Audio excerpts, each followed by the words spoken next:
trust.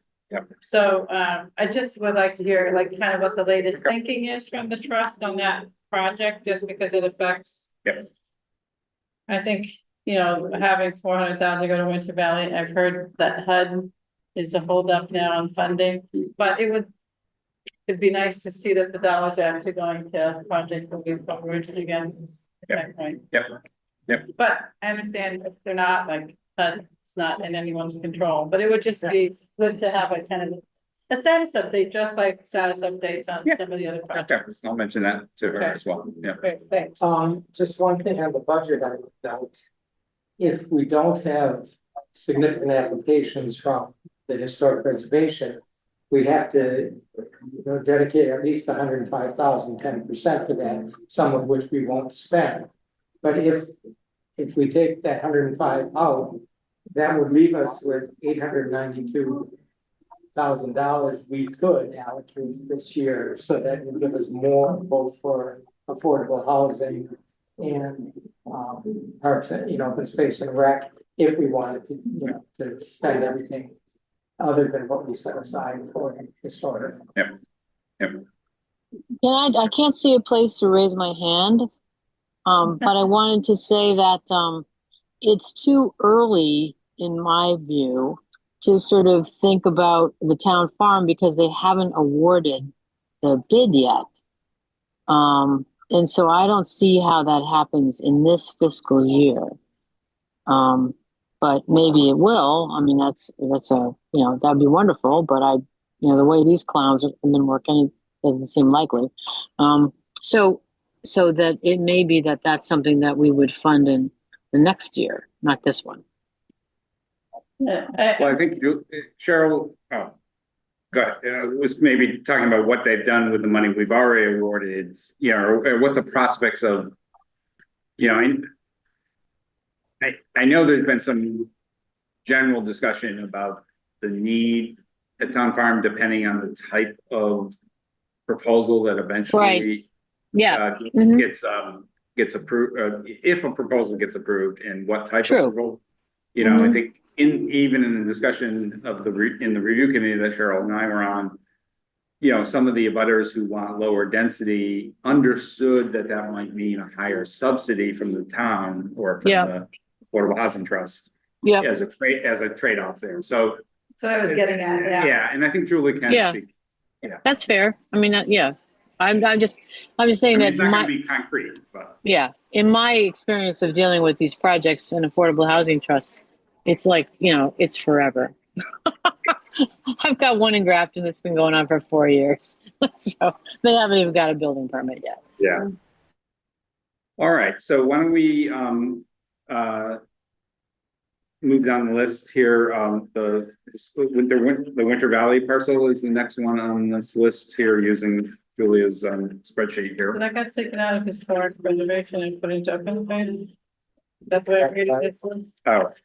This is minus 2,000 here, and then it's again shows up. Plus, it shows up on the. Oh, it does. Yeah. It is it's listed in under open space. Yeah, it's because it's typically over. Yeah, I don't know. I'm just noticing. For preservation. Is it? It was initially an open space and recreation, but I think she had said. I agree with Pete that it's a preservation project. It's a landscape preservation. Yeah. All right, so let's keep that in the historic preservation. We can update the spreadsheet, but let's keep that in historic preservation. Let's talk about it right now. The reason it was put in a talent company wanted to double up on the amounts that were Right. Oh, okay. Gotcha. Yep. So it should be taken out of open space. But it was requested that it be noted that it is part of both historic preservation and open space. That's right. And they can. I mean, matter of fact, CPs. So let's just put the minus in this one then. And keep the positive in the historic. Just switch the minus. Yeah. Keep them in both categories, but put the minus in the open space. So I will provide an update. Yeah. I'm going to be recusing myself from that project because I've offered Rita to provide professional services to her in advance of her funding application. Okay, And so I'm going to help prepare a landscape preservation plan. And, perhaps provide the more significant project to seek funding for in the funding application. Nice. yeah, I'll be recusing myself from any discussion. okay. All right, So I think the only thing that's to comment about this one is that clearly it's applicable, but the question was, does she want to ask for more? So. right, I agree, I think we said that night Right. in front of her, that it seems like Yeah. 2,000 was too modest a request, Yeah. and we would expect. Yeah, I think that's great that Pete's gonna be able to Yeah. consult on the project with Yeah, her. my only question really then had to do with whether it's open to the public because it's a private property. Yeah. And so I think it's just, it will need to be posted as a sign and somehow people made aware that they can go there. Absolutely, yeah. Other than that, maybe there's certain hours. So that could be addressed in the Yeah. final application as well. Yeah, And I don't know, Winter Valley, it's MRE, but the public come walk around, but mean, that it's- should be addressed. Yeah, should be addressed, yeah. Just make sure that they're comfortable, because they would have liability insurance for the public. Use, right? I imagine they do anyway, because it's not gated off anyway. Okay, so we agree, I don't think we have to take votes on each one of these at the end, we can. But I think we're in a position of saying we want to make a recommendation that this is eligible and invite a full application, right? Without notes in the letter. Yes, yeah, yeah. Reasonable request. Realistic request.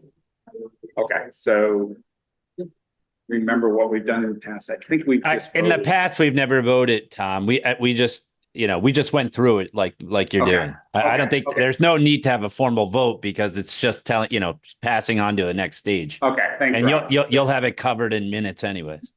Right. Okay, good. Andrews Park Reno. Yeah, so discussion. I think we discussed how really this is one of the projects, which is a kind of like a main, I'm kind of thinking, should this come out of the Parks and Rec budget or capital budget? And I understand it's probably challenging for them, but I think we did talk about whether that's what this CPC funding is. If it's not meant to replace proper budgeting in departments. Well, not only not meant to, it can't be. Right. Right.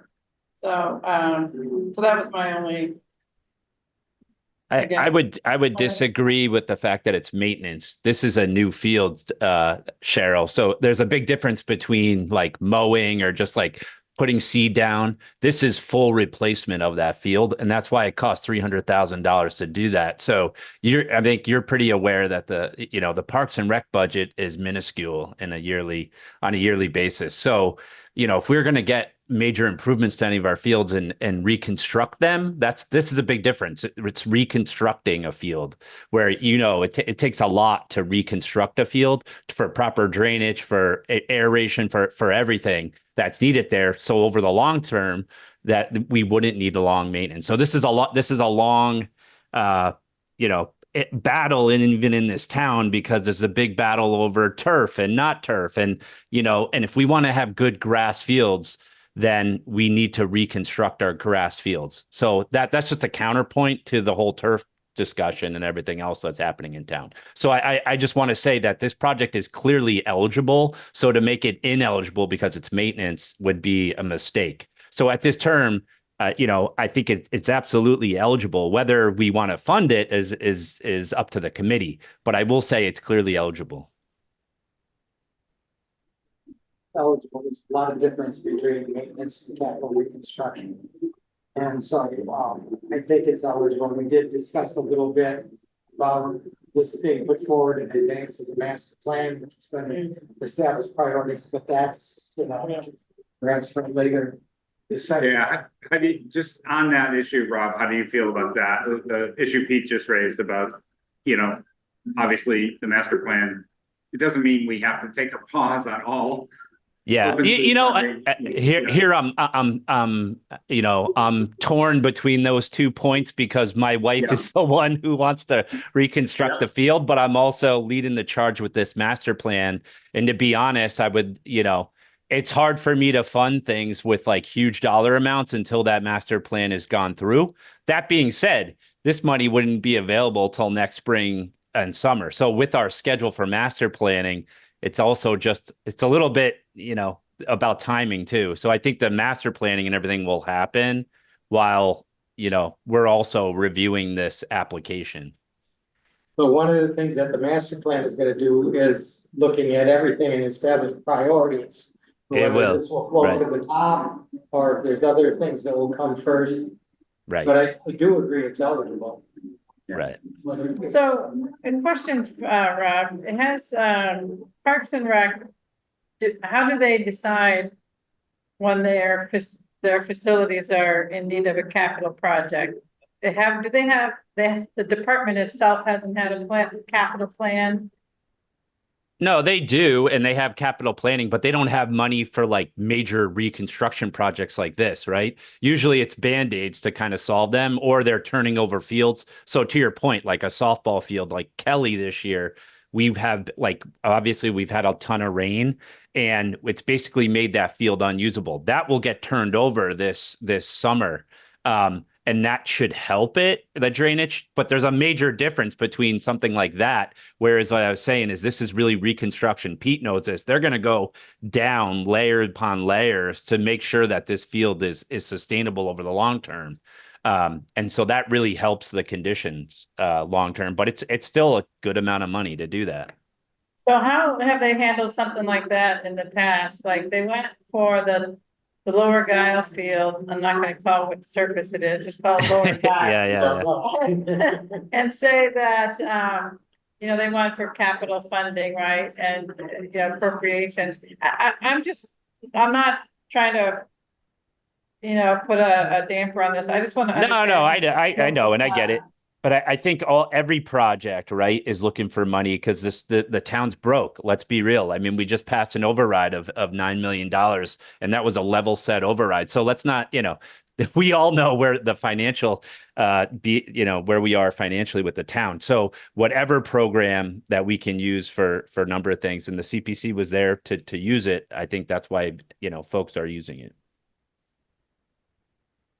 One of the concerns that I have about this and a lot of the project is it seems like the town administrator's concept is to try to fund everything through CPC, use CPC funds, rather than let anything that could be eligible for CPC go for town capital funds. That's Right. just the sense I get, and that's really not right. I agree too.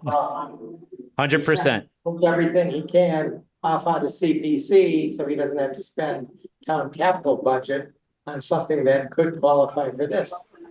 And I don't think that's really a right thing. That's what I'm kind of getting at, it's Yeah. like, I don't want it to become a path where most of the projects are coming from town departments. Like, I like that, there's things here from varied applicants under open space and recreation. Yeah. And I'd like it to stay that way. Yeah, we made that Yeah. point in our presentation at Yeah. town meeting, and I think Yeah. that's an important concept to keep in mind. All right, so I think we're saying it's eligible. Clearly, we should invite them to submit a full proposal. But there's no, obviously we'll debate that when the time comes. If the person. They're not. There's no public participation in this conversation. So, one of the things I guess, It's Jesse Gordon. Yeah, if it's Jesse Gordon, that's a different thing, but. so Rob, I think it would be helpful, as you work on the recreation master plan. I understand that the open space master plan is stalled, according to Cheyenne. Yeah. And if the Parks and Rec does their own capital planning, it would be good to kind of get arms around all three of those. Yeah, so I will say that Carolyn Cahill was elected to that open space and rec committee. Okay. And hopefully that will give it a shot in the arm. We kind of said, hey, we're going to put you back on that committee because there wasn't a representative from the parks. So Okay. she's going to hopefully get them involved. So the real reason for that too is so that we can get state grants and such, which should help open up another door. And that was the original idea of doing that planning. And that's why Tim wanted to do it. And I just don't think it's been done. It's been it's almost 2 years now. And it seems like they should be able to wrap that up soon. Yeah, I've been hearing for 2 years that. Yeah. Okay. Maybe it's been 3 years. I'm waiting for them to submit a draft or a final draft of the report, and the consultant just hasn't shown up at all. Yeah. Someone should talk to the consultant, but Cheyenne's going to is gone now, right, Cheryl? So I don't know who can from the planning next department. week. Yeah. So, someone needs to contact them to get it going straight, but we could talk to Carolyn about it. I think she could probably run with it and see if we can get some closure on that. Yeah, Carolyn should reach out to Cheyenne, for, within the next week. I think the 24th is her last day, so. Okay. Thursday, so. If Cheyenne would write a letter to the consultant saying that, Right. Yeah. that they've got it produced within 60 days or 90 days, or they'll be defaulted, something like that. Yeah, There's been exactly. years that it's been sitting in their court. Yeah. Did we continue to get billed? I hope it's not one of these things where we paid them everything and they didn't deliver. Nick Connors is the person that. For 2 years, I've asked about it. They should have anything approved. Okay, so we're declaring them eligible and we'll see the full application and evaluate it. Time comes. All right. So the person online, can we check this? Do we know who it is? Is it Jesse Gordon by any chance or? For what? The The person online, is it Jesse Gordon? Or just. Or can we ask if the person with the 794 phone number can identify themselves? That's me. It's Kathleen. I had to call back in because I lost the audio on the other one. And I sat there listening to really bad music for a long time. And somebody finally sent me in. Okay, all right, we'll let you participate, Kathleen. To say that I'm cranky is is an understatement. Okay. There we are. You're gonna be in Scotland soon, so That's true. I will be having single malt shortly. So there we are. all right, let's skip to the boat ramp replacement. I've got something to say about Jesse Gordon if you want to. I guess we can wait for him to. Well, I think we should give them a chance for next week, and if they don't show, that's, we can discuss it next week. Boat ramp replacement conversation. I know there were some opinions. Kathleen, you definitely had some strong opinions on this one. But And feet too. and team Wasn't too. gonna work. Yeah, it didn't. Yeah. Well, I mean, I don't know about strong opinions, but I was kind of like, I'm not so sure how they're going to get this organized. How they're going to get the what? How they're gonna How they're going to it get it organized. But I suppose that's not for us to say. Right. That's what he's using some of this funding for, right? Is to work with So, childs again. It's eligible, we think, and we should Yes. invite a full. It's eligible. Yeah, it's eligible. So Yeah, I think- totally yeah. eligible. Yeah. Okay, okay, And then you let it up to Nick or whoever put it in to explain it. yeah. Exactly. Brookwall? The Jeff Stone continuation of that project, I think that's a nice. It's eligible, right? Yeah, eligible. Nice progress of the VSB, was it, that did a very good initial study and, yeah. Yep. All right, so that's eligible. Bob Street, Bocce Courts and. That was gonna be combined. And the with company town was, center court. The Town Center Court project. I think also that's. Eligible. The two of them Yeah. together, let's make sure that it's We not. wanna connect them and ask for one application, They right? agreed that's what Okay, they do. yeah. Yeah, I think there is definitely agreement, but we should put that in the eligibility letter. Yeah, So we're not looking at 63 plus 100, are we? no, Does the 100 No. include the bond? I think it does. I think it does, right? Correct. So the total request is a little Yeah, less. because we're already in for it for 140, I'm for 40, right? Because we gave them 40 last year. And in their proposal, they had cost proposals from the contractors. Both the bonds report and the site that when I'm talking. So that's probably that. Who knows? You might have to do a little more additional landscaping or there's worries about walls right down. the Street. But certainly eligible. Okay, that checks 2 boxes there, into, Geo field, the baseball field. eligible. That's eligible. Yep. Yep. Milton Greenway projects, We didn't have an amount this for is a that. study, or this is a feasibility study? What's It's not a- what's the Greenway project?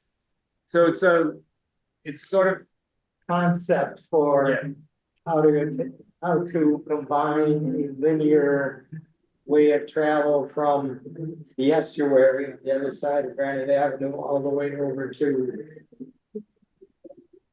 somewhere. East Milton, yeah. Nick, Oh, this is Arthur Doyle's application. No, that's the next one. So that's No, different. but It's an east-west sort of, it includes also Brook Road and, sort of the, most of what Nick was interested in is if they make in essence the sidewalk there and maybe widen it or something and make it multi-use. Yeah, that's Would kind it of then be sketchy. eligible? I don't know. Yeah. I don't know like what they're trying to do and if it's eligible. Well, I mean, they explained what they were trying to do. I think, wasn't someone going to look into whether this has been done in other communities? I don't know if it was Nick or someone else. Well, Cheryl, there's a case that came down a few years ago in, I think, Norwell, where they tried to use CPA money for sidewalks, Mm-hmm. and it didn't work. The argument they used was, well, they were redoing the road and they wanted to help them get CPA money to help pay for it. And so it was a sort of the argument was that they were going to use it for kids to get from one school to the next, but it was not approved. It wasn't a project that the CPA paid. And remember So- too, like I think in our first year, Kathleen, we also had something similar at the Squantum. Like they wanted to do like easing of the road and sidewalk and all that, and we deemed it ineligible because of that reason. That's true. Yeah. You're right. But this he's proposing This is not to not sidewalk. have a sidewalk, but to have a multi-use bicycle, walking trail. So. Yeah, I think that's probably the Yeah. difference, like trail and I think Right. you gotta depends on how I you think use it's it. sketchy. You could tell them that they could go ahead. I would let them go ahead, but we need more details about that. Yeah. So I don't think we have enough yet. they're pulling it out of the bicycle pedestrian master plan. And that plan, is looking at expanding the bicycle network. So that you can get better connections from place to place. Right now, there's congestions. Yeah. So it's not about Yeah. roadways, as Mhm. Okay. or even sidewalks necessarily, but when MAPC did that plan through the master plan implementation committee. And initially Tim had suggested that it be just a bicycle master plan. And our committee wanted them to include the pedestrians because the sidewalks are awful and that affects mobility. It affects public health because people can't get out and use the sidewalks. Oh, And no, so- no, I totally agree. Yeah, I think, you know, I don't think we're saying it's not a bad thing, Cheryl. It's just what's Mhm. eligible and what's not Yeah. eligible. And I think Right. that's the issue. And like Tom, maybe you can check with Stuart on this one, because I do think it's a little iffy. You know, like what the detail is of it. So I think we just need to check. Well, I'm looking on the website now for the community preservation committee, and there is something like this, you know, multi-use bike path connection for UMass and Amherst. That was like 10 years ago, 15 years ago.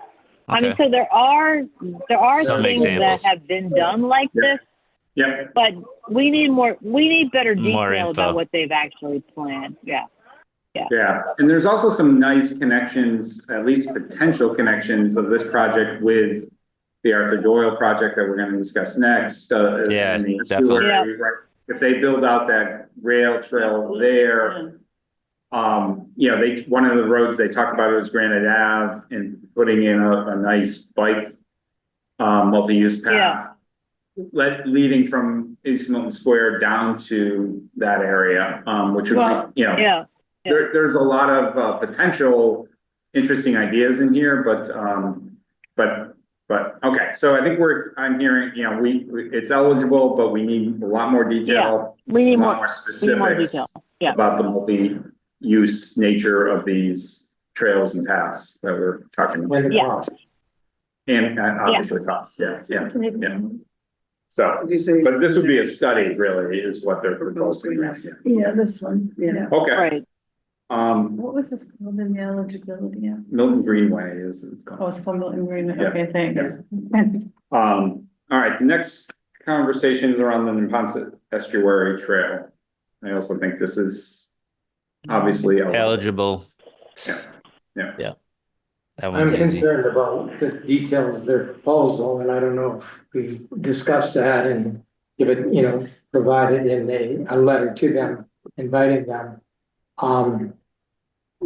It's strange, the numbers that they provided us in tables and things like that about estimates from the consultant don't add up or in any way come up to this 275.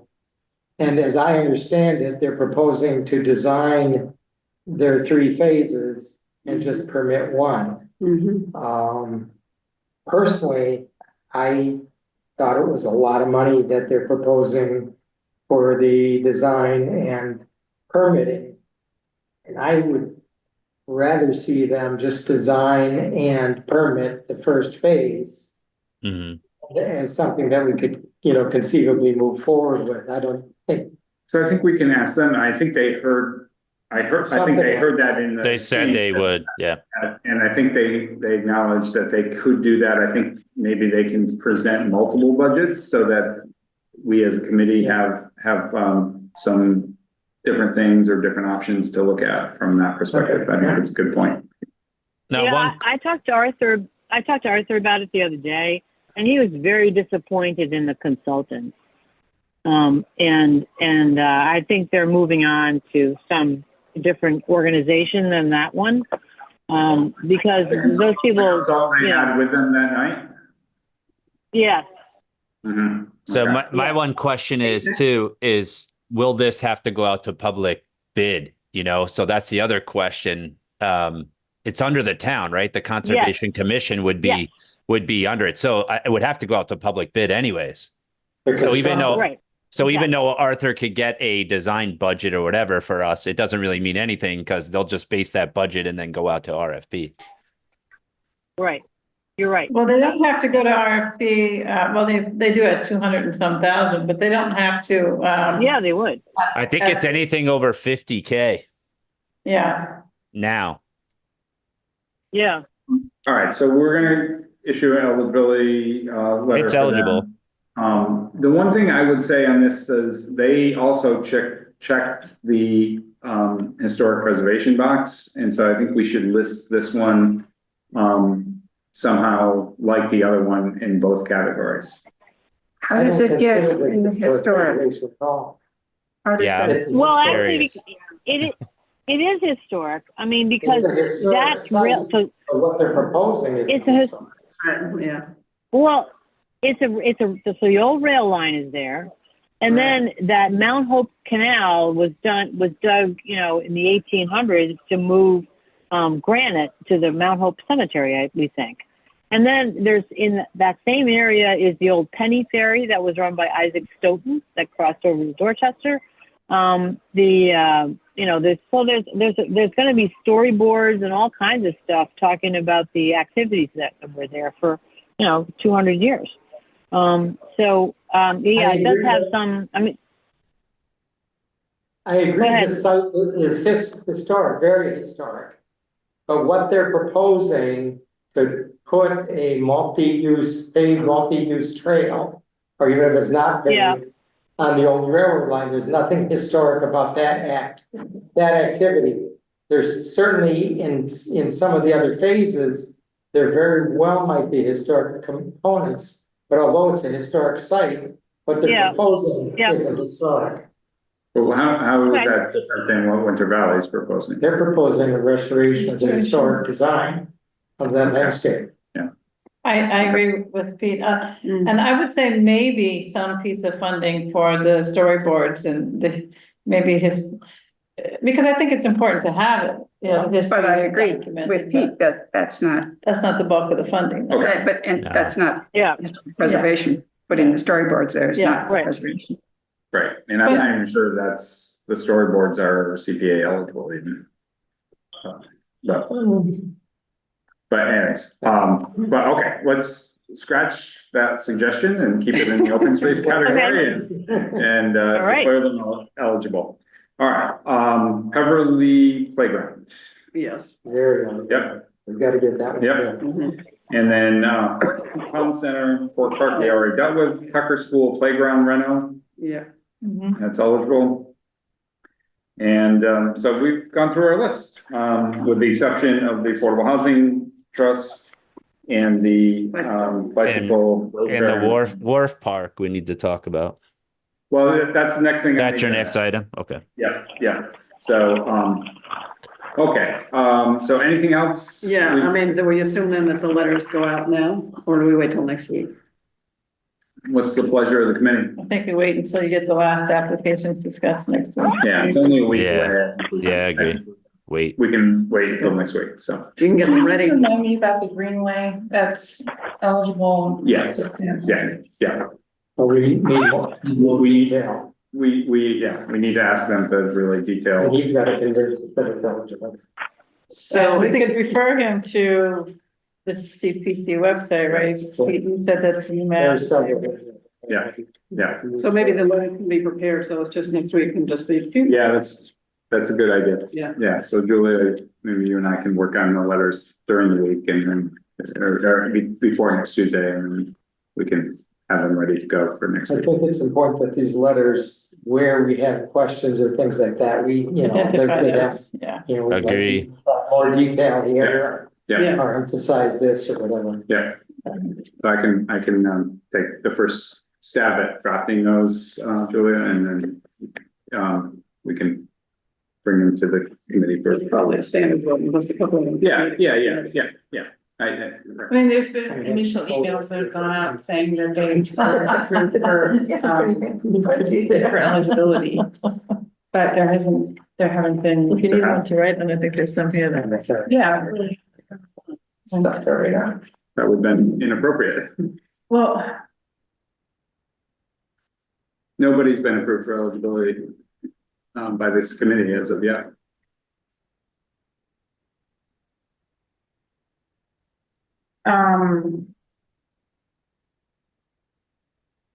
there were things voted on earlier. Okay. This is our first discussion of eligibility. Right, I'll go back into my notes. I don't think we've sent any, I haven't seen any emails go out. All right, I'm gonna go back into my notes. Okay. Yeah, this is the first time we've had a chance to discuss potential eligibility, other than specific questions we asked the applicants last time, so. All right, Wharf Park funding application, so, couple things, on this. I had, taking responsibility to talk with Stuart. About the bonding and, I think one of the questions we've asked, and we'll just start with this and then we can get into a full discussion of this. So just as one easy example to get our heads around what bonding would look like, debt service on a bond of $1 million bond, and could be higher or lower, but let's just use that as a baseline, $1 million bond at 4% over a 20-year payback. The debt service is, starts out at about $90,000 and then actually goes down a little bit. I'm not quite sure how bonds work. So it goes down to 88,000 and then 57,000 and whatever.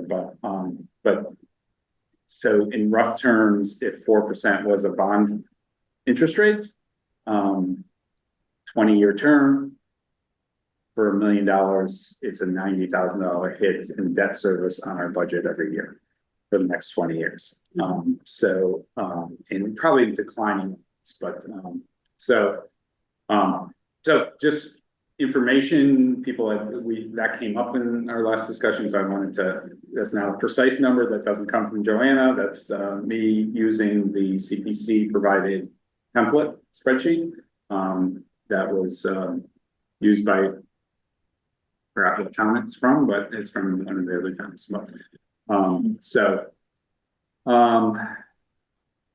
Scott McKay has also provided updated information to me, indicating just refreshed information. What that there a $1.4 million total budget to construct what they want. Scott has indicated that they will value engineer that down to what he thinks to be about a $1.2 million price tag, but that's the nut that they're talking about. This is a project obviously we funded in the past, we've declared eligible in the past. It's not really changed.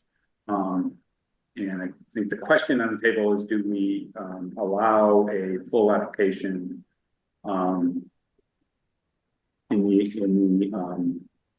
in the full funding round, even though initial eligibility application was not filed. So open that for discussion. Yes, Rob. Yeah, Rob. Right. Yeah, so I will say, I think there was a little bit of confusion. I know Scott pretty well, and I think there's confusion on his end that he wasn't even sure that he needed to do an eligibility application because he just thought he could go to the full application. So I do think as a committee, we also need to be clear, right? We need to have something like spelled out from now on, whether we let him go or, whether we let this go through, which I think we should let this go through, is we should have something in our determination that says, if you've applied every application every year, you need to apply, whether you've applied in the past or not, something like that, because we don't necessarily have that disclaimer. Now, if a project changes, that's pretty easy to say, okay, it's a different project. If it changes, he's not really changing. He's not really changing the wharf project. He was originally doing planning and then he was going forward with the plan that he was going forward with. So I think we just need better terminology around it as we move forward. And this I would say is a special case personally. Yeah, I would agree with that. I think the question is, do we know how much is available for us to bond? What do you mean? Like Joanna was going to give us a number of. You can bond your capacity for the CPC. What Tom's saying is you have $90,000 a year that it would hit us on $1 million. Just by the way, so Tom, with that math, basically you're committing $1.8 million over 20 years to just give you rough estimate. So it's, that's the debt service is $800,000 over 20 years, if you think about it. So that's something for the committee to decide. That's substantial money. It is. And is he asking for a bond in particular? Yes. I mean, because they want to go into the ground, and construct this baby. And there's no other way to do it other than bonding, because obviously we So we don't have. I The mean, limit- our- There is philanthropy though, too, right? I mean, some of this, Well, could it yes. come from other sources? So I think there's a discussion with Scott, as we go through Oh, this. yeah, right? absolutely. Yeah. Absolutely. And yeah, I'm not saying we would bond for all of Right. what they need or half of it or whatever, but I think Rob's right. It would be definitely a discussion, the Yeah. same type of principles we've asked everybody else. Private fundraising, all that type of stuff, would, I think, apply to this project. But I Yeah, think but the biggest money is going to come from us, not from fundraising. right. Yeah. Whether it's 90 or And so- 80,000 or whatever a year, it is what it is. Yeah. And so I think that, it's a substantial project. It's a substantial improvement to that part of town. I mean, it's a major deal. Right. And so, you would expect to be bonding it. You wouldn't be throwing them, money every year. They can't be doing it that way. The construction contract, as Rob knows from his, and Cheryl knows from their work, they're going to sign a contract for the full thing. Right. One of the questions I have is Scott indicated that there wouldn't be any bonded money this year. The first bonded costs would be the next fiscal year. So Correct. can we compete, can we now commit ourselves for funding that's not gonna be till next fiscal year? For or this? in bonding, we can, yes. In bonding, we can. We could agree on bonding some money now, even though the money. would- Otherwise, no committee could ever bond. Right. I mean, that's the way bonding works. I don't know how bonding Of works. course, I know, but That if we as a committee are spending this money that we have available for this year, and they're not gonna get money out of this year's, They wouldn't, Pete. It would be for the next fiscal year when the bonding would come out. that's my point, I don't know. but I'm missing the Well, question. even if we agreed to bond it, we Yeah. wouldn't be committing any money from this year's budget. Right, Correct. right, yes, yes. Sorry. But we can, I thought where you were going, Pete, was with, and because there's typically, right, we can't bind a future committee with Except through like bond. except through bonding. It is the only, that was. So my one question too, though, is if the committee decides, right, if there's multiple paths, like could we give a chunk of the money this year because we have funds available, right? Whatever that chunk is. Let's say we wanted to say, hey, let's give $100,000 or $200,000 to this project and bond the rest. Is that a possibility, or is it like all or nothing? So the question I have is, what is the project at the moment? The last time we saw this was something that was schematic. And then who's going to maintain it, and has the entity that's maintaining it looked at the design and been advised of it? Are they committed to that maintenance? One of the things that I run into, well, and it's important because I see this in projects where it's the people who are going to maintain it that look to those of us who design it and say, I've got to be able to maintain this in the budget that I've got to work with, and maybe, I want to review these light fixtures you specified, or these finishes and materials that you're proposing to use, because you know how many public projects look wonderful when they're opened, and then like the T stations like that were done like, I don't know, 20 or 30 years ago, look like junk now because they're not maintained.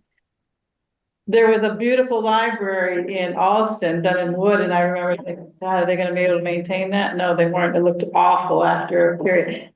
So I know this isn't his expertise, and that's why I'm raising, I think Pete's raising similar issues, because we want to make sure that all of those decisions are thought through. And if we're going to fund it at almost the full cost level, I think that we should get a presentation on. Well, yeah, of course. Where this design is, and have they had those conversations? And the other thing I'm concerned about is, what is the elevation of this level related to like flood zone and climate change and sea level rise? When you're making this level of investment, are there utilities in there? Are they gonna be underwater? this is where the T flooded. They really don't. Yeah, and I'm not.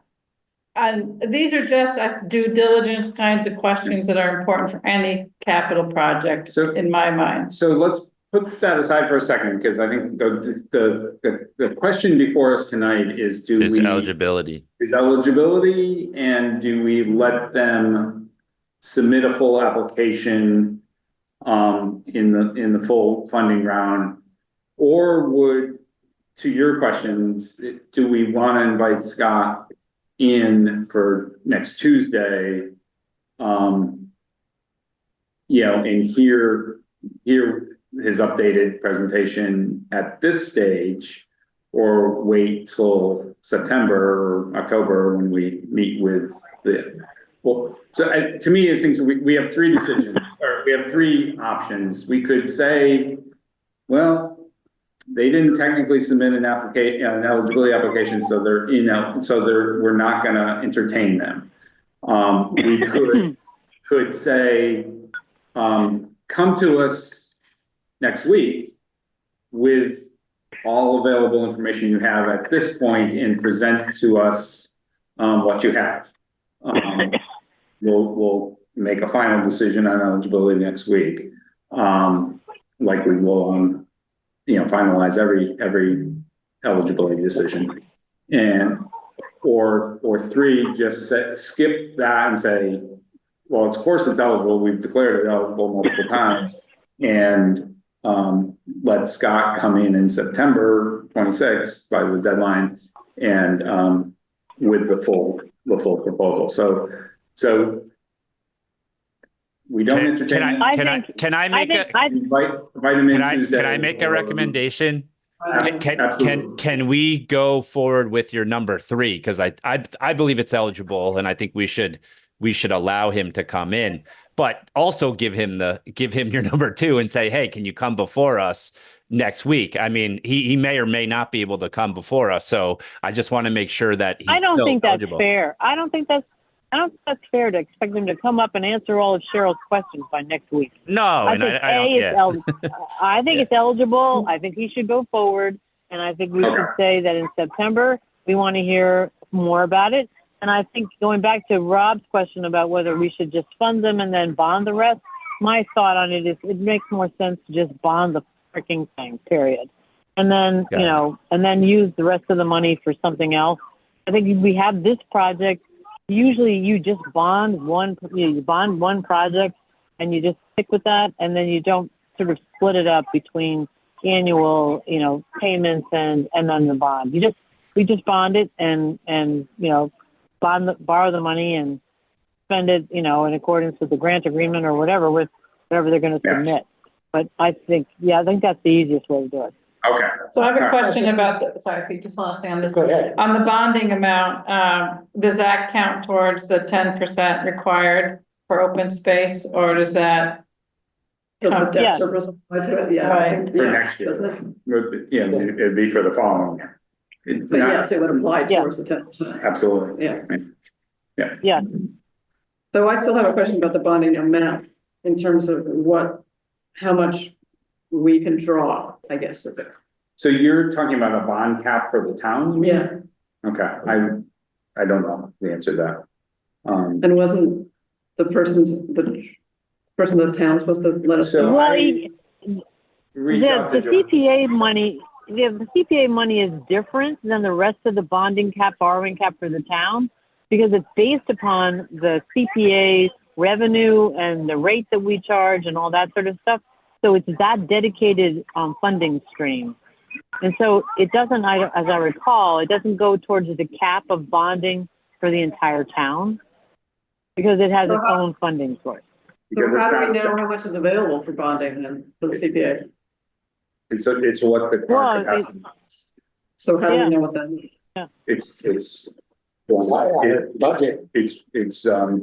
if you. It's probably extrapolate something that- like 20 million if you go your 90,000 per whatever. Yeah, right. If you think about it, Exactly. right, it's probably something like 20 million, Jenny, something like that. This is a but small you- percentage of it.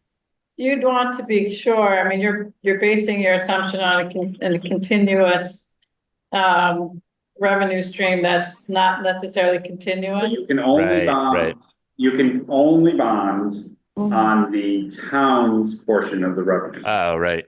So if we're getting Right. $1 million and 200,000 is coming from the state, we can't bond on the state because that's the thing that can change. The 700,000, 800,000 is never gonna change. It's never gonna go down. Well, isn't it based on what we pay into the, whatever? The tax, it's a, It's based on transactions. It's our real estate taxes. Right. The state- No, not our. Not our money is town based on version. transactions. Yeah. Our It's on town our version is taxes. based on our tax. Right. Our override. tax. It's a 1%. So it should go way up next year. If we just pass an override, Yes, think about it. exactly. It's gonna go Right. way up, right? And then the other thing is that if you decide that Don't- you want to abolish the community preservation money in our town, you can't do that. You have to keep the place enough in place to pay your bond. So deciding to drop out of the CPA doesn't get you out of the bond obligation. So, Yes, yeah. right. So I've never heard of it, and Stuart didn't mention any communities that have, I think that Kathleen's explanation, at least my understanding is correct, that because you have a dedicated, unlike most municipal bonds, you have a dedicated revenue stream for this. So I don't think it affects your overall money cap. But There's definitely going to be some, there's definitely going to be some lobbying though for this too. It's not just the CPC. I mean, you got to go to town meeting. You have to get 2/3 vote. So, that there is a lot more to this than the usual process. And I was talking to Stuart too. He asked me a couple of questions about this project specifically, and one of them goes to what Cheryl was saying earlier of like, who controls this land? Is this Article 97 land? I don't know the answer to that. If the select board control it, So it's not Parks Commission land. it's not park, it's. No. So select board. Does that mean it's not Article 97? Well, not necessarily. Okay. Okay. So some research needs to go, according to I Stuart. don't believe it's been, I don't believe it's been dedicated to open space and recreational purposes under Article 97. You would have to do that by a town meeting vote, and I don't think that's happened. So Stuart was suggesting if we were to go forward with this, that this would be a separate CPA article in front of town meeting that would need 2/3 clearly because of the bonding, but also we might add the Article 97 Oh, wow. stuff to our language. language, because if you're gonna invest this much. That's a good You idea. want to make sure. Yeah. Yeah, as he said, they don't. That's a very good idea. Good idea. Yeah, that's a very good idea. So I have a lot of questions too, and part of it is I'm a bit conflicted between my role here as a potential funder and my role as a citizen who wants to get a park design and a landscape architect who knows park design. To my knowledge, and this is something that I would hope that Scott would present if he did come next week, is the last thing, to my knowledge, that the public saw is they had presented 3 concepts and got some feedback on it and created one concept, just a concept, not a design. And the concept is not a design. The park is totally dependent on removing that big oak tree that's on the site. And they claim that it's not in good health.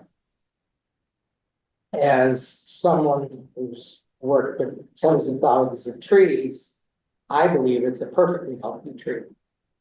And I've asked Scott to get an arborist to do a report on the health of that tree. Because if that tree remains, and it's a big significant tree, if the tree remains, that whole park design is not buildable. So that's one thing. And so was that my role here or my role as a citizen who's concerned about park design? Secondly, again, all we saw was a concept and we haven't seen any plans. I don't know of any public process that's taken place since that concept. I don't know whether Scott has a committee who he's working with to work with the consultants to review design or things like that, it's a very expensive park design. There's things like lighting. We don't have lighting in any of our parks other than the Manning. Over the interstate, our parks, and this is select board property, but they're open from dawn to dusk, and we don't have lighting, but yet this has got pedestrian lighting. And we've got irrigation, which we don't have irrigation because we can't maintain irrigation. There's extensive walls and stairs. They're in essence cutting that site way down and leveling it off so it's perfectly level, taking a lot of earth out of there and then building all these walls. Very expensive work. Is that something that the community has reviewed and know the implications of all these things and made decisions about whether the community wants to support a park that's open, that's lit and open, things like that. So I just don't know of a public process that's created this park design. And I'm concerned about that. So one thing I would add about the public process, we all know there was a shooting at the landing over the 4th weekend, and bullets went into windows in the building. And part of it, a resident spoke at the select board meeting I watched last week and said that there's always activity that needs monitoring, like on that parking lot. And then now that the Dexter School, Dexter South put in a big structure, there's a hidden area back there. So I think safety needs to be thought about in relationship to that park too. And definitely 88 Wharf Condo Association should have some review or knowledge of what's being proposed, especially if it's lit and it's going to be. But I don't think that's not our job. That's not our job. It's our job to understand what the That's not our job. project is. Yeah, but it's our job to understand what the No. project is, and if we think it, we support funding it when there's not enough money to fund every project, right? So I would say. But said you're starting to step over the line as to what the Community Preservation Committee is responsible for and what other town boards and everything else are responsible for. So, you want to know generally what's going on, but basically we're not babysitting this project once we fund it. Well, in That's order not for our me job. to understand whether I would want to agree to bonding it and committing 90,000 a year, I'd want to know more about this, and I want to know more about the outreach. And I think one thing I suggested last year was there are private property owners who will benefit from this public investment, and they should be approached about making contributions. That would be the property owners on Adams Street, the Masonic Building, the Hajar Building, maybe even 80. Yeah, but that's also not our job. That's not our job. I know, but we're being That's asked the to work fund committee's 100%. And I'd like to understand whether they've done some of All right, that. so let me jump in here, because I think, I'm gonna try to split the difference here, because I think I do agree with a lot of Cheryl's questions. I think those are the questions we would and should ask. But tonight, our job is to just decide whether we invite a full application for September. And what I was hearing initially is we should invite them in for September, not expect them to come next week necessarily, but so declare them eligible, invite a full application, and expect a full proposal. They do have, Scott shared with me, because I asked some of the questions, Pete, you were asking, not as articulate as those, because I don't know, but he did share 50% construction document estimate. Because we, of this weird status this project was in, I wanted to have this discussion first. I can share with you, he shared about 5 attachments with me, and I can share with it, but I felt like we needed to first decide whether this project was moving forward or not. But he did share with me updated documents, yes. Would this be totally funded with CPC money? Again, I think all of those questions, as we've done for 4 years now, we ask tough questions. In my opinion, the committee asked tough questions of every applicant of where else you're getting money from. I don't think this project would be any different. I think we'd ask that. We haven't, We except haven't for asked small, so far. except for small projects, we haven't really funded 100% of the larger projects. And we've required private fundraising, so that's up to the committee, but I think we would ask those same type of questions of this. And they project. haven't said anything about it, getting funding any other source. I think in the past year, we talked about that in general, and I think that issue of abutters and that type of stuff, but it wasn't at that stage yet. So I would, he was still working through a process with the public and try to get to the stage that they got to now. But given the size of this project and the number of questions we have on it, I would, I guess, suggest a friendly amendment that we do invite him in next Tuesday if he's available, just to have an initial discussion, just like we have invited all the other ones that have come in. He doesn't have to have the answer to all the questions. No, he doesn't. But also, it would be important to know whether the select board is cognizant of this and they're supportive generally of it, because they're the owners of the property, right, on behalf of the town. And my understanding is this is the farmer's market, so it's not like it's the select board or parks department or town entity that's applied for it. So I do think that would be important to know too. well, I think it would have to, I think the funding for, if we were to fund it, I think it would have to be the town. Right? Correct. You can't fund a private entity to rip Well, off. you could if they were formed, or you could do it, right? I mean, you could. Milton Farmers Market was What are we doing with Coverly? You could, but I think it's Yeah, it's town land. cleaner to do it Be with a the town. project. Yeah, That Yeah, would be the part. absolutely. So It's this cleaner one, to do it would that make way. sense. If the selectmen control the property, the selectmen should be joint applicants for this, if they're looking, so that they know about the. Yeah, I agree with that. All right, Yep, that makes sense. so Robin, Kathleen, you, I think, one or both of you had. I had suggested what Jenny suggested. Invite him in because I think if he's available, he'll come in. I don't see a big deal with it. But then just say, he's eligible, which I think Kathleen had said. I would just say it's eligible as long as everyone else agrees, and then, but invite him in. I don't think he shouldn't have a problem. I guess my question is, he's eligible as long as the select board is supportive, right? Because it's their property, right? So That's what I thought the eligibility is tied Previous to. select board had been wildly supportive of this. Yeah. Now, we have a new select board, so that's a reasonable question. Yeah, it's a good Right. question. I mean, it's just another confirmation, I think part of the process that it's important to be consistent.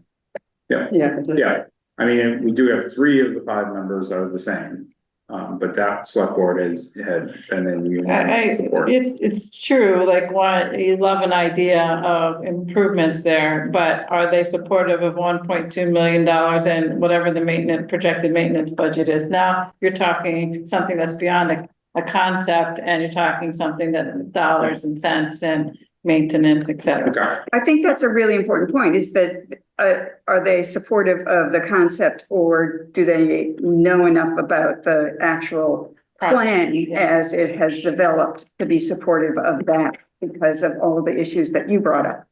I don't want to speak.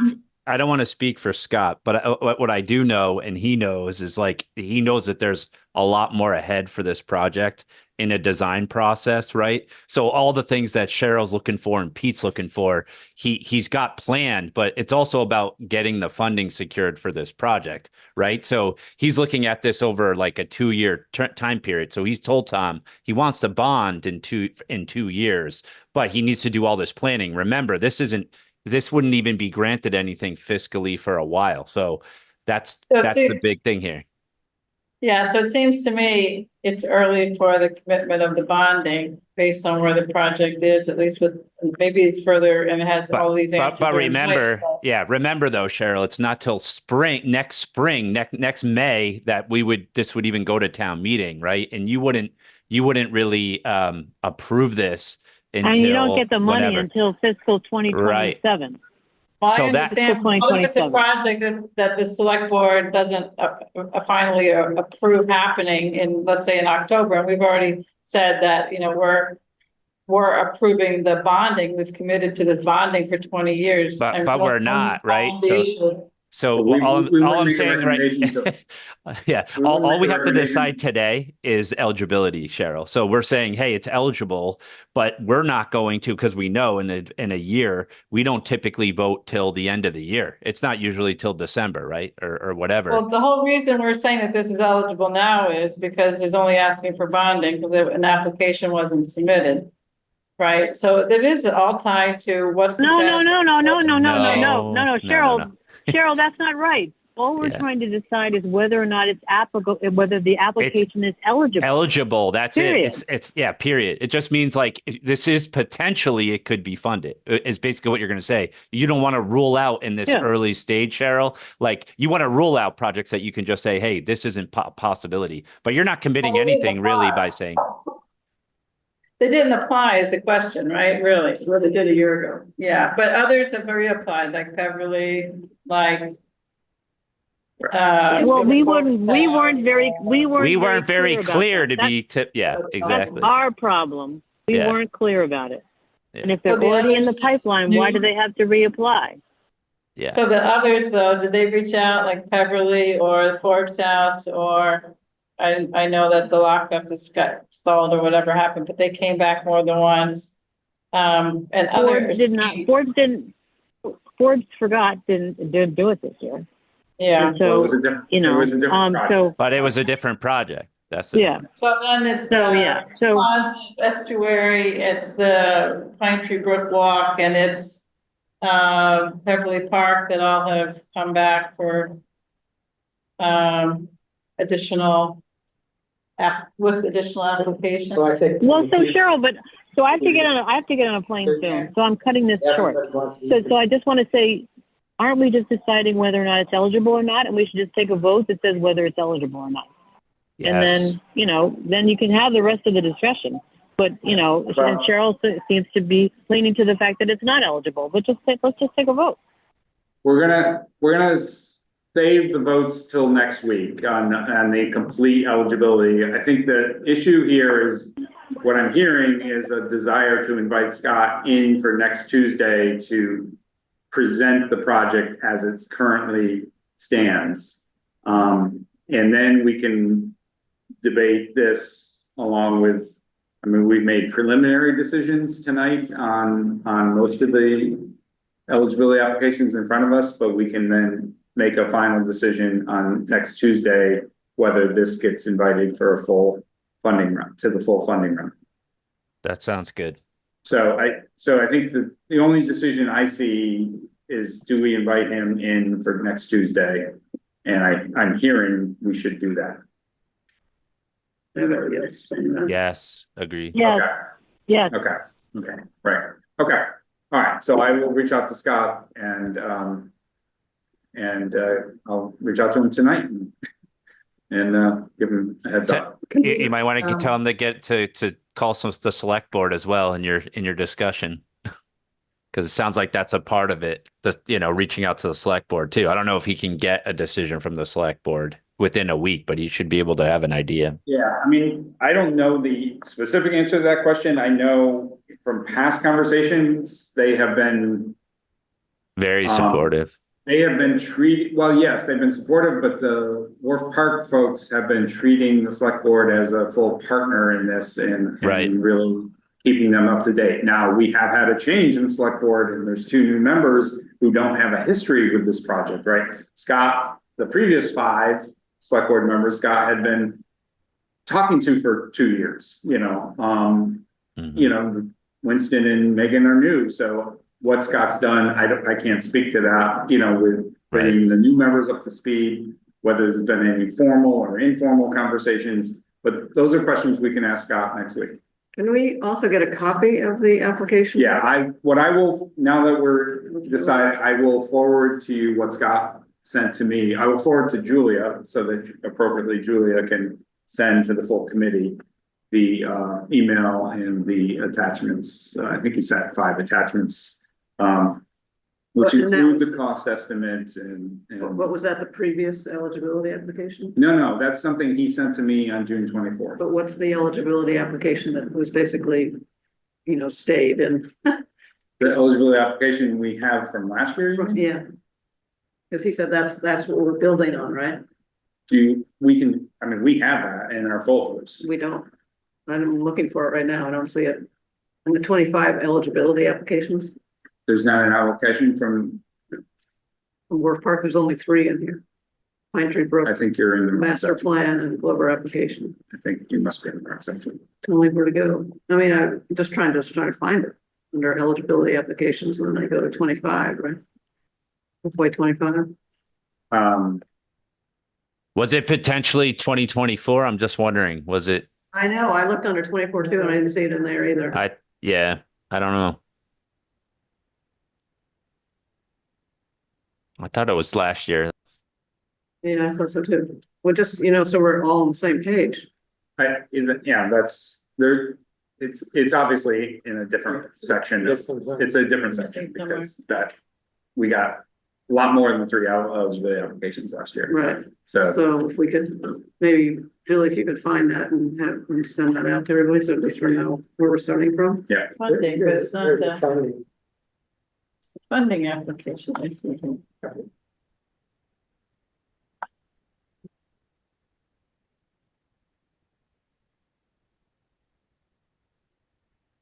Okay, um,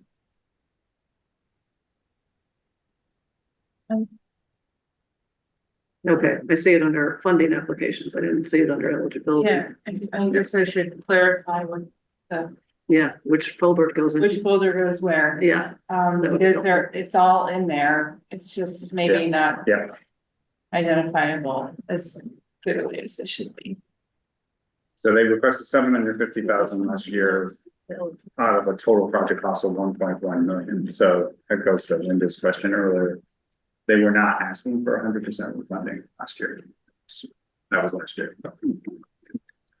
Okay, time is getting late here. Discussion of CPC public outreach. So another thing I took responsibility for is to talk to Stuart a little bit about whether other CPA communities had spent money on marketing and that type of promotion of CPA, and the answer was clearly, oh, yes. Lots of communities spend a portion, some of their administrative budget. He was less able to say, 5,000 or 50,000 or whatever in different communities, but he said there's been and there is indeed a section of his website that talks about some of the public. Some of them sound very grassroots and low budget. And some of them sound less low budget, not huge dollars, but because obviously they're limited to 5% administrative funds anyway. So I think we wouldn't be the first to break ground on this if we got some professional help with the social media campaign, or I think we would again want to pinch pennies a little bit and make sure we were getting good bang for the buck and something that we could sustain or maintain. Right. I mean, my preference personally would be some consulting to help us set up a system that we could maybe maintain as volunteers going forward, but some professional advice to, okay, what's best practices and stuff like that, but we'd have to look at, but at least I was reassured and wanted to report back to the committee that this would be certainly an eligible use of the administrative budget, and then it's up to us to evaluate, wasn't somebody gonna reach out to Jack Rabbit and ask them to put together kind of an idea of what they would? I think that was Rob, yeah. Yeah, I said I would, but then we were like, should we do it? So I can still do that if you want me to, and we can see what it is. There are two approaches that we have to keep in mind. One is that we would do a bit of research on what we see other CPA communities doing. So we have an idea of what's done and what's possible to do before we go to somebody like Jackrabbit. So we have an idea of what we want before we go to somebody like a professional. The other approach is to go to a professional and say, you do the research, or you are somebody who has done this kind of stuff in the past, therefore put a proposal before us. So I don't know which way we want to go, and I don't know which is necessarily appropriate, but it seems like we shouldn't just go into it without some idea of the range of what has been done and our comfort with that being appropriate for Milton, and the range of cost for what we expect, what we decide we want to have for Milton. Well, the real way to do it, if we wanted to do this the right way, would be to put a proposal together of what this committee feels like is the services that you would want, and then you go out to someone professionally if you want that. So, but Rob, I'm saying we don't know that yet. We need to either do that research ourselves or find somebody who has that experience and ask them what their proposal is. We could put that. I think it's pretty simple. It's either, it's as Tom suggested, it's either doing social media or like our own website. I mean, we have a town website, but we all go in, into that website. I think it's those two avenues really that you're looking for help with for like public outreach. I don't know if granted there's much more to that, whether you use photography and such, right, to kind of help with those postings and such. But that's what I see. I don't think it's not rocket science. It's just public outreach is basically what you're looking at. And those are the two services that you would want. But the question is, I think that Linda's getting at is, what's the appropriate public outreach mechanism? You're assuming that it's social media is the mechanism. Is it something where it's workshops at the library or some other place where people might learn about it? I mean, we've done that, right? So I will say we've done that and we haven't had great success with that. So being on this board for whatever it is, 3 years, 4 years now, we've done that. So some of it's trial by fire, right? I think this is where, we still have applicants that are coming to us. So is it absolutely necessary that we do this? I don't know. There's a page on the communitypreservation.org website /public-hearings. And it's more than public hearings. It's their community outreach and public hearings page. In it is 15 or so bullet points, different towns with different public outreach strategies. Town of Sudbury, a trifold handout, and there's a link to the handout. Town of Eastham did a CPA workshop. Some of these are, like I said, free or low cost, and others. Beverly used social media to invite the public. And again, almost all of them have, or I guess all of them have links to the actual product or products, podcasts, newspaper ads, full color brochure, detailed information brochure, media alerts, happy birthday CPA celebration and open house, annual workshops, a what's on your shopping list flyer, other outreach flyers, an extensive PowerPoint presentation, an online survey, a community forum, focus group. Are there any costs associated with what you're looking at? There's links to all of that. Everything I just mentioned, there's a link to the actual product. So it's a tremendous resource. And a cost that is. No, there's no cost. Okay. But you can deduce, I think, some costs. Some of these are free, clearly. Mm-hmm. Volunteers put this together, and others are more professional operation. To hold several focus groups, I would think they hired a consultant, and consultants charge, a decent penny for a focus group. So we can try to find out, and that's the town of Canton. We can call Canton and stuff like that, but I'm a big back of the envelope guy, frankly. We can do that research, but I think it's more like we should decide what we want to do and what we want to, My point is, I don't want to just ask for a proposal and not know how to evaluate that proposal, because I don't have the background to say, but that's way too much, that's way too aggressive for what we need, or it's too costly and uses the wrong channels for our community. So one So- thing I so would we- say is if you think about like, what are you trying to, solve for, if you will? Accomplish.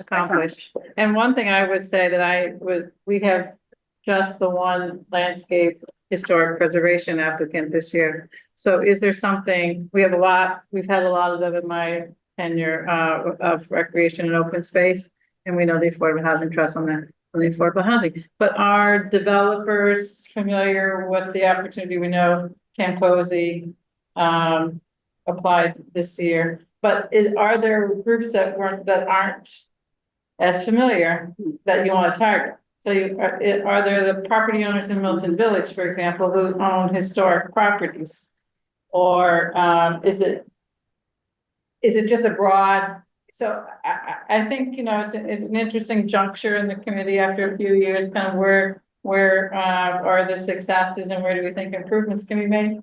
That's kind of the way I would look at it versus just like making everyone, we can make people aware of where their tax money is going and the successes, and I think that's all fine. But giving, others, some thought about whether they would think of a project that should be applied for, because I think some people are still like, for example, Tucker Playground, right? They didn't realize that PTO there, that they should apply for it until this year. So are there others like that who aren't familiar? So how do you go to them? And I know in public outreach on the planning board and master plan implementation committee in the 10 years that I've been doing those things, it's always difficult.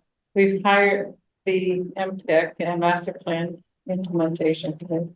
Has been working with MAPC for the last 6 months on community engagement. And they are delivering a report to us at the end of the month. That's going to, they tried all different ways of community engagement, mostly in precincts 1 and 10. And they're going to give us some sense of what they thought worked well and what maybe didn't. They actually even went door knocking.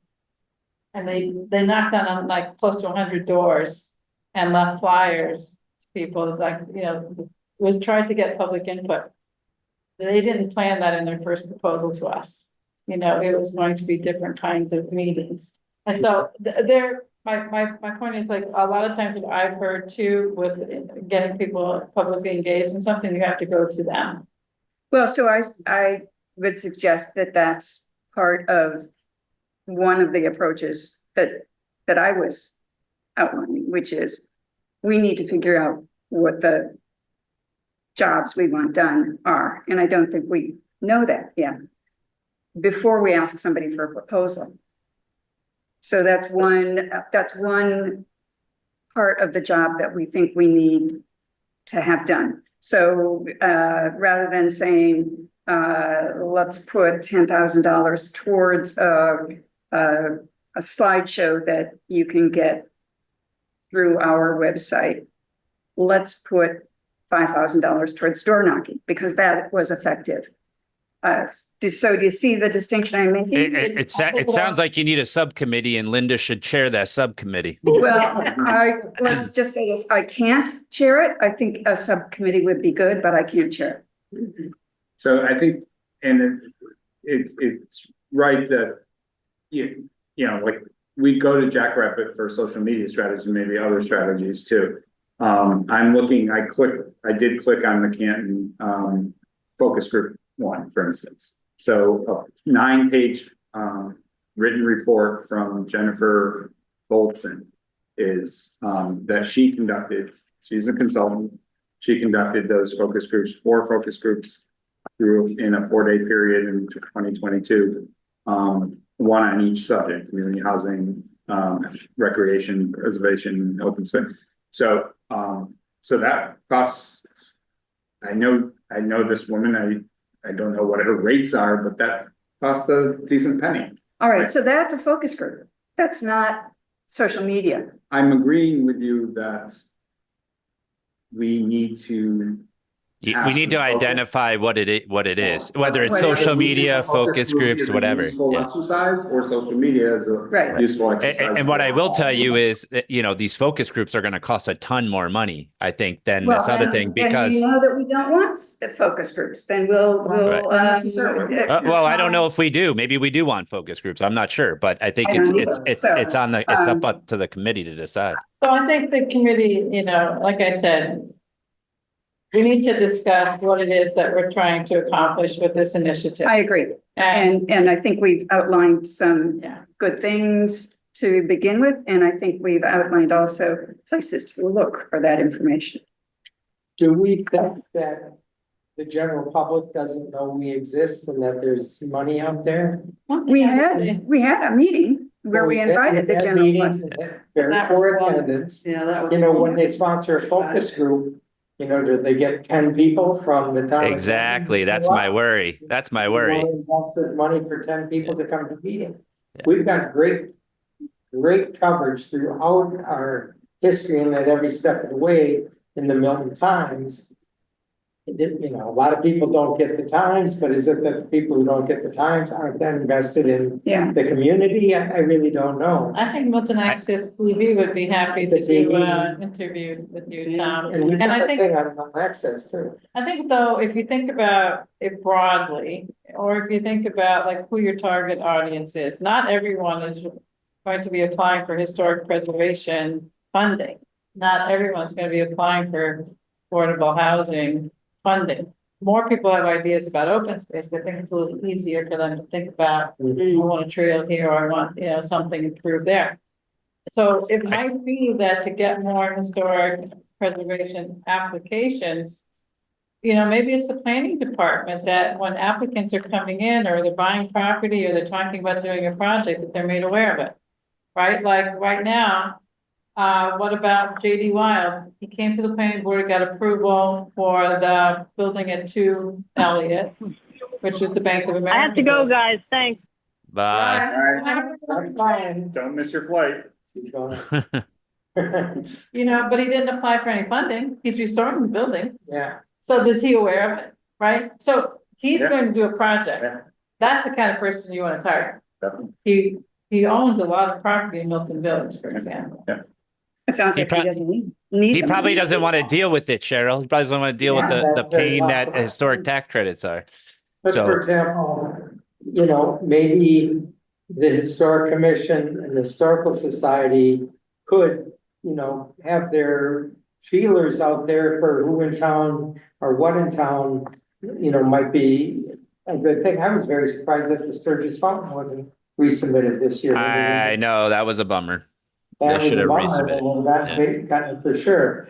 So, you know, maybe, you know, and I'd say the housing authority should reach out, but we've got the housing kind of covered with the trust, but you know.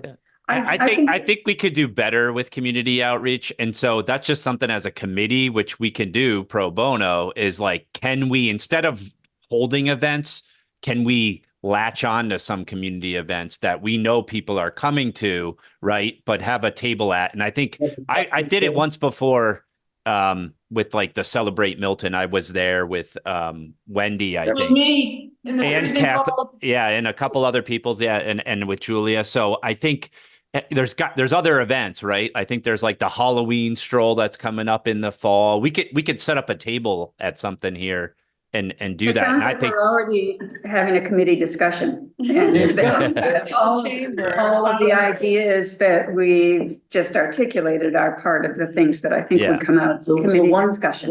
option would be to set up a subcommittee. One option would be to have this as kind of a permanent agenda item so Yeah. that these types of ideas, the Halloween stroll or whatever, can bubble up naturally. And then we can figure out, that's not necessarily a recipe for coming up with a overall strategy, but it is a recipe for keeping community outreach kind of front and center with us. Maybe they're not mutually exclusive. We can do both, right? We could set up a subcommittee. another good opportunity that I'm just thinking about is like the Milton business community. You know, I think that's a good small group that to go back. Yeah, to go back to them. I'm not sure if we've ever been in front of them, but I think it would be helpful. Yeah, the other thing I was gonna point out too is one of the things we did right out of the gate, Rob, in your first year as chair. Right, we made a conscious effort to go to other town boards and committees and commissions. Yeah. You know, I'm just thinking the Racial Justice Equity Committee, I forgot, that's not the exact name of it, but Yeah. that committee, I don't think we've ever presented to that committee. In terms of reaching a different audience and that has a lot of citizen volunteers on that committee that maybe we should go in front of that committee, not to mention the established boards. Probably the Affordable Housing Trust and also the historic board, as well as Parks and Rec. I think the three of them, the three major, people looking over this as an umbrella, makes sense. Getting volunteers to sort of go out and do a little dog and pony show and just remind people.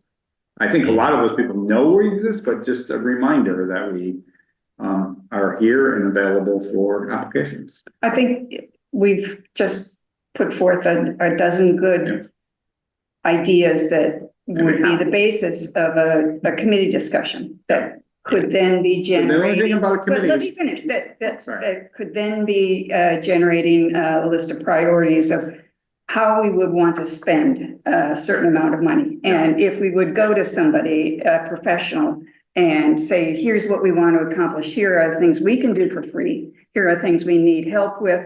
Here are things we want you to do.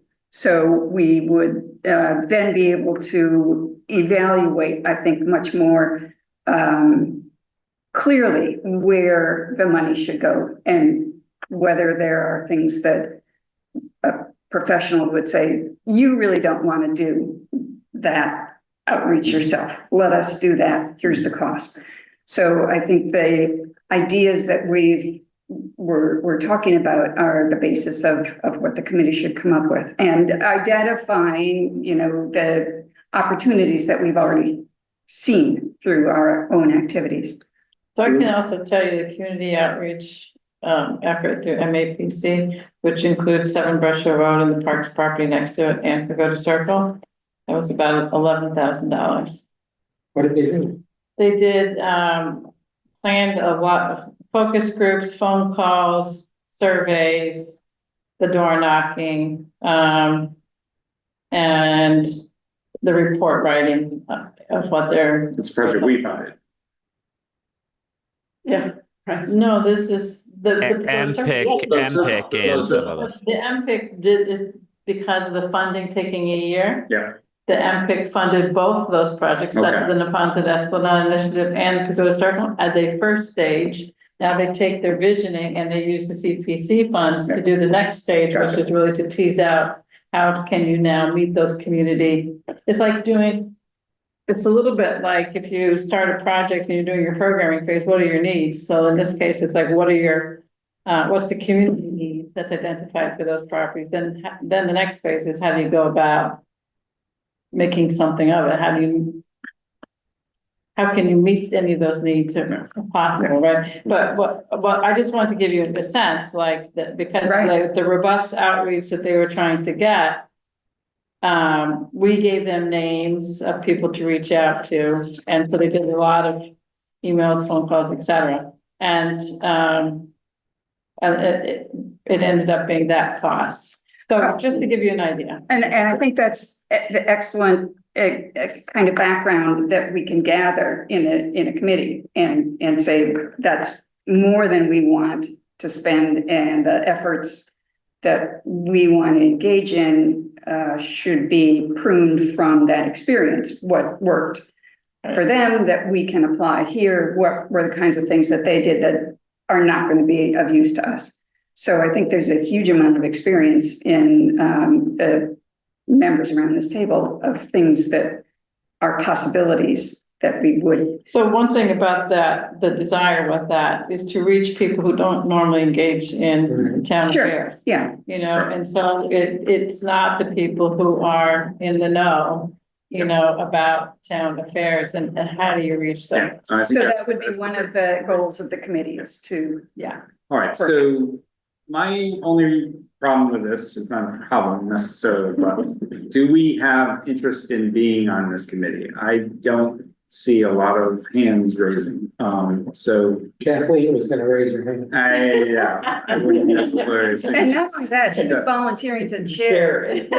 So we, Yeah. in order to do a committee, couple things need to happen. We need a chair and we need, members. I've been informed based on other committees I'm on, any subcommittee we set up, has to go by open meeting law. It has to host meetings. It has to take minutes. Is our sign committee doing all of this? Do we have a sign committee? I think we do. Do we have a, Sign committee. I know, but is it more than one person? Yes, because it was me, Kathleen, and Pete, I think. Okay. Right. So I don't know, you know, I'm on the Affordable Housing Trust with Kathleen, and Kathy Conlon, Katie Conlon, sorry. She's been, that committee is talking about subcommittee, and she's been a real stickler about if the committee is more than one person, it has to post meetings, it has to, do all the formal Has the stuff. sign committee done this? No. Committee. Oh, okay. But we So it haven't hasn't- met really, so to be fair. It hasn't violated anything. Never even thought of being yet. So, so anyways, that, we should just take that into account, but I think the other alternative is just to continue to discuss it as a committee as a whole. That and makes sense. Question, because I Yeah. can't take on another committee. That is my, Committee. that is my preference, because, two Agree. things. I One is agree. I don't think we have the critical mass to form a committee, and two, I think I know this committee in our fourth year, that whatever committee, however brilliant that committee is, subcommittee, we're gonna wanna stick our hands into it as a committee Yes. as a whole, so we might as well do it in it, so we'll put it, That's a good insight. I think so. that's a Yes. good way to go forward. Yeah, we're, Agree. we all have opinions, and Yeah. that's what makes this a great committee. but, Agreed. Nice insight. But, Yes. okay, I think we could easily make it an agenda Or point you and volunteering talk for- to No, no, not volunteering, no, that's a good for how we think about this, because, you know, all these ideas are great, and then it's like, where does it go, right? So maybe we reserve some time at each meeting to pick a particular piece of this. So it might be Yeah. celebration of CBC, it might be underrepresentation of CBC, it might be clarity of process, CBC, those things, so, and it's a little You bit would more. be a good chair. Oh, yes, you would. You know, you could do, you could It's on do the this, record. you could do this by yourself. Yes, you could do that. Committee. Committee of one doesn't have to post. Just a suggestion for, so we feel like we're getting something done. No, and I think there are other ways to do it. For example, if we put it on the agenda and then as part of the agenda, we say there has to be an idea from every single person on this Well, larger. larger tangible, that's something that gets done, so it's not just, okay, what, there's a commitment to do something. But to make it reasonable, so it's not everything that we wanna do all of this. All right, so we'll put this, Julia, we'll put this on permanently on the agenda and all committee member, and all the agendas, and we'll keep CPC public outreach as a permanent agenda item. If some meetings, But it with some doesn't, specificity, I would say, don't, not just open it up like, Right, yeah. you know, unless there was some, I mean, it might be upcoming events that we can participate in, that might be one, you know, or it might be, you know, outreach to historic preservation, you know, so it's specific. okay. So. You wanna put a list together? Does somebody wanna propose a specific So for next. sub-bullet for the next The meeting? next meeting, what might it be? What would be useful? Well, if we get this report from MAPC by their contract is the end of July, so they're gonna make a presentation to our MPIC committee in September. But if they deliver that report at the end of the month, I can share that out. And then we can talk about what we think, I mean, if we think there's something to glean from it, to learn from it, in terms of process, we can talk about that. And that's the $11,000 Yes. project, Yeah. yeah. And the other thing that we've already apparently got an eye on is what you were talking about, the link that you say other CPC committees have Mhm, that mhm. we can The explore, statewide coalition has. and we can follow the links for Yeah, each community. can we do that at a meeting? No, I think we can It's a just- little, No, yeah, but we could give that as. we know it's there anyway. Homework assignment. Yeah, and we know it's there and we can Yeah. look for various Yeah, yeah, this things that we want to this thing pursue. I pulled up from Canton is actually quite interesting. Yeah. Great. So as a suggestion, maybe the next time we could talk about the underrepresentation of historic preservation and what we could do to help Yeah. that. Yep. Just as a I like that as a good starting point. little focus. Okay, all right, so let's put that on That'll be on the the next. next meeting agenda. Tuesday Sorry, night. what was that? Underrepresentation, reaching underrepresented populations for CPA. Well, I was thinking historic preservation in particular. Okay, well, I interpreted it differently. Okay, I'm sorry. Okay, that I could be thought- another one. I thought you were talking about Yeah, like underrepresented. no, that could be another one, but that's, So part of that discussion, I think would be like, who do we think are the likely applicants? Right, And then how do we reach them? yeah, exactly. Right? I mean, it's just like if you have your own business, you're like, who are my potential clients and how do I reach them? Yeah. Right? So the theory there is historic preservation, even separate from this year's applications, right? Has been the lowest amount of funding, right? And still a healthy amount of funding, but still, you know, I think 20% of our funding's gone to historic preservation, and the others are a third or more. So taking that up and how do we, I mean, that's not an uncommon thing statewide. I mean, that's one of the conversations too. Right. The dollar amounts statewide for historic preservation are lower.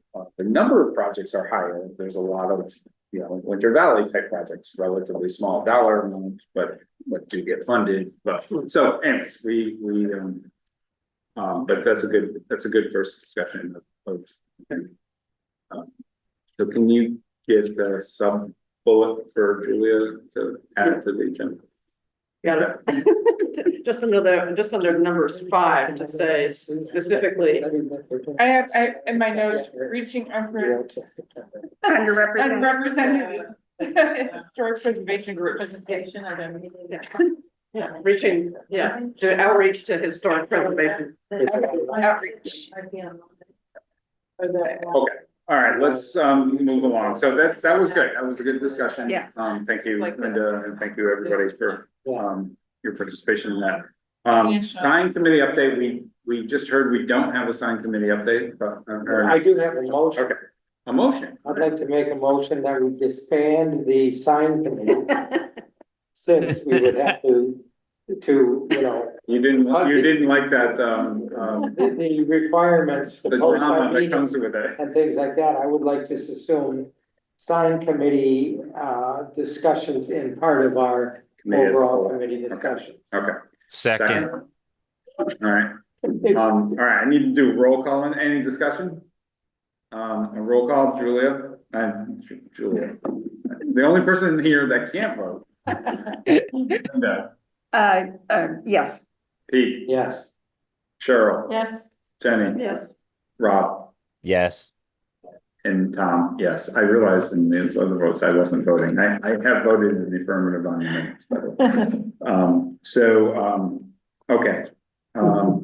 That's your only report. But the only thing to say is that they were ordered though, right? New signs were Yeah, ordered. we have the temporary Yeah, construction they're in a signs. pile and. Okay, so we're done. That's Yeah. it. That's it. Well, no, but that's the temporary construction signs. We want to have a discussion About permanent about signs, permanent Yeah. signs. but not tonight. Not tonight. Okay. Update Not by the on sign committee. CPC member terms. I think we heard a report last time on that, on the terms, right? So do we have we all been notified that we've been reappointed? I think I have. Right. Yeah. You have? No, and it would probably come through Steve O'Donnell, that someone from the Historic Commission needs to be appointed, but Right. It's only the 3 at-large members, Yeah. right? That's right. Everybody else, Right. So you were notified, Pete? no, because my term doesn't end until next year, Okay. 2026. Okay. Cheryl. And Cheryl, you're on the, Yours expires next year too. okay, Am I on there, Pete? Or is it just Historic Commission? No, well, let's see.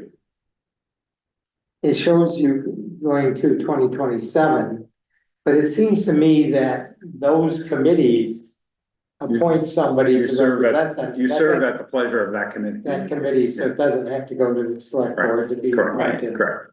So next year we'll have to go to the select board. So I think we're in good stead. I think that the select board did what we wanted them to do, which is stagger some terms. All right, discussion of CPA grant agreement requirements, since, Kathleen is not here, I don't think we can have a full discussion. I know she has made, progress in the last 48 hours on submitting some grant agreement templates on Houghton's Pond and some of the other projects. I She have, forwarded 5 or 6 of them. to Yeah. me to review. yeah, okay. Yeah, and she's So- away until end of August now, I think, is that right? Right. Yeah, I don't think she's going to Scotland for a week. But, Get 2 trips, I think. yeah, yeah.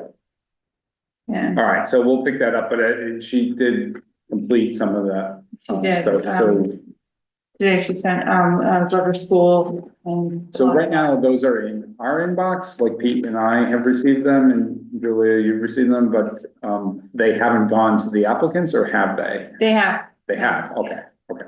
So is there anybody outstanding that has not received a grant I'm agreement? sorry, what? Is there anybody who has not received a grant agreement? I think these are all Yeah. the, external organizations. So- Yeah, people know that the money's coming on July 1st. Yeah, They're starting to, Want the money. looking for. what's the next? How do I money. get the money? Yeah. So, Collypack Glover and, Eustis Estate have reached out to, So they don't have grant agreements yet. well, they do now. They do Yeah. Okay. Yeah. Kathleen, Houghton's Pond as well. yeah, There's some Yeah, really right. impressive work going on at Yes, Houghton's Pond I right know, now. I saw. It's really Yes. exciting to see. It's in it. But that's another question, is the system for awarding people money, like, they're having a hard time to front the money, right? Are we, It's all on a reimbursement basis, right? yeah, And that's why I asked number 9 be put on there, because I think that we need to have a discussion. And maybe I can do it individual, I don't know, with accounting or the treasurer. It shouldn't have to be a reimbursement. If the grantee signs off on an invoice and says they've completed this work, then they shouldn't have to pay it ahead of time. yeah, That was a big hang up with I the agree. observatory fence. Yeah. They had hundreds of thousands Yeah. of dollars out there that they couldn't get reimbursed for. I agree with you. So whose decision is that? Well, I think it was accounting that they wouldn't process them to that, so I think we need to reach out to. But I think if we put it, if we were explicit in the grant agreements about that, then accounting shouldn't have a problem with that. I think Kathleen talked about this in her last meeting, didn't she? Well, the grant agreement says, I think, what paid upon presentation of invoices, it doesn't say paid receipts. But whether accounting will get an invoice Mhm. and put it through, I don't know. So I will put on my list to talk Talk to to accounting. the treasurer and accountant. yeah, I think it's, Especially if we want applications from smaller nonprofits, which I think we do, that's a particularly sensitive issue. right, yeah, Yeah, totally. it's really important. It really is, yeah. Yeah. Yeah, I don't think the town accountant's interpretation of that is correct, but I think. Well, I actually asked Stuart about that, and he said, it's up to the community, that they don't have anything, and different communities handle. The whole payment processing thing is really within the community. Yeah. You're gonna end up getting applicants, like developer applicants, like we have on the Affordable Housing Trust, who have the money.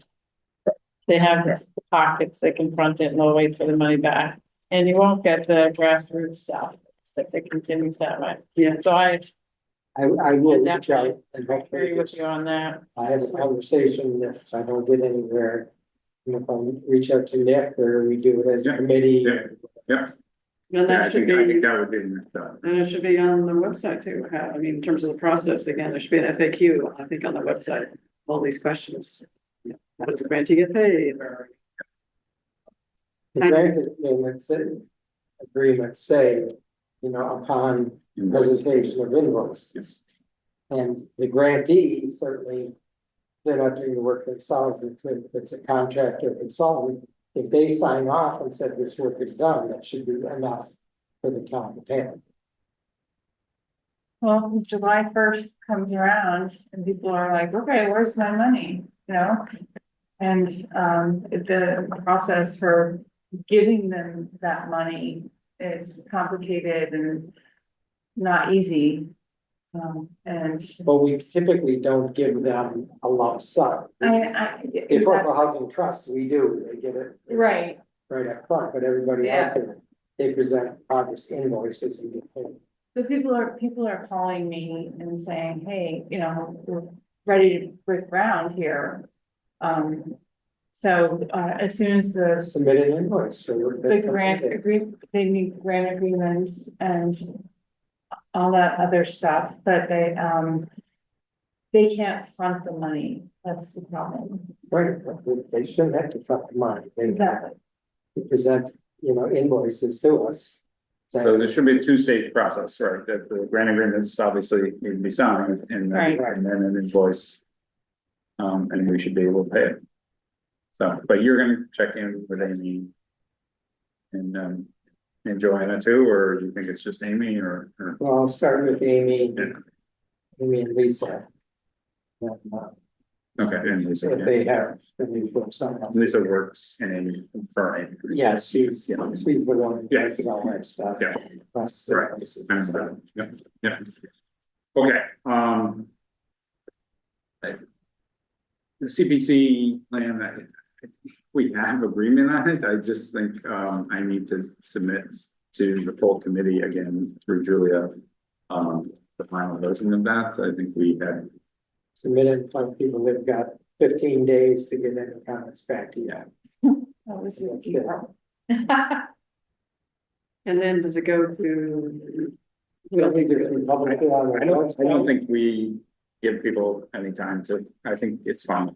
It's our committee. I mean, who does it get submitted? Does it have to get submitted to the state? or No. anybody? No, this is, we put it on our website, we put it on our website. Oh, yes, Yeah. it's done. Right. Yeah. Does, I was gonna say some things get put at the library, and Yeah, you can, maybe it's a hard copy at the library.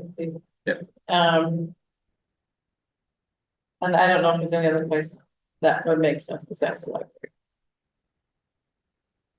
Once maybe a good opportunity to think about reaching out to someone like the chamber with an updated plan, just so they can have a reminder that. Use it as a- Yeah, All right, so I will get the red line off of it and present it.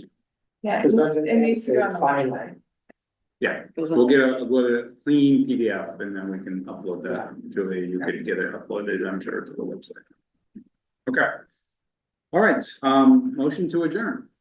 Oh, no, before, I'm not entertaining a motion to adjourn. One thing for the next agenda item, and this happened last year too, and I always forget, this is the first year. We need to do a reorganization of the officers. So Julia, can you put on the agenda for next Tuesday, election of reorganization, meaning, is that what it's called typically? Yeah, reorganization. Which means the chair, the vice chair, and the financial liaison,